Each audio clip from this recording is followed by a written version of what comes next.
Vieta, News 4, New York. Great, thank you. The young woman killed as she stood on a platform has been identified as 34-year-old Fabiola Bitar de Kroon. She had dropped off her baby at a daycare just before the NJ Transit train slammed into the terminal. News 4's Jen Maxfield spoke with the owner of that daycare, who described the moment when Fabiola's husband picked up that child.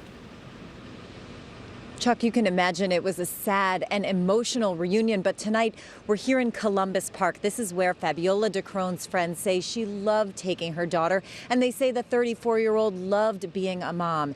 And she died this morning, just minutes after saying goodbye to her daughter at daycare. That poor child doesn't have a mom, and she didn't know that. So her whole life changed a minute ago, or a few hours ago. So. Hoboken daycare owner Carlos Magnar tears up when he thinks about Fabiola de Kroon's toddler.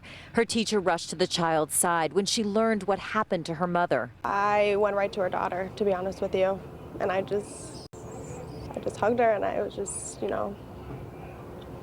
hoping everything is going to be okay. Fabiola's husband, Dan, was on a business trip in Pennsylvania. When he got the awful news about his wife, he rushed home. Carlos says when he came to pick up their daughter, he asked for advice. How do you tell an 18-month-old that her mother is gone? Carlos, what should I say? How should I address this? And I'm telling her, you know what, to be honest, you're not born knowing how to handle this.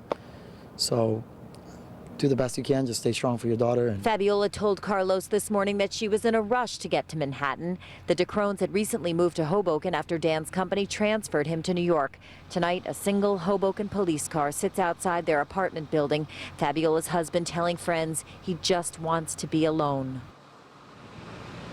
But friends and neighbors here in Hoboken want de Kroon and his daughter to know that they are not alone, and dozens of them have already contacted the daycare center, offering to help in any way. As for Fabiola's parents in Brazil, they are in mourning and are said to be on their way up here to be with their granddaughter and their son-in-law.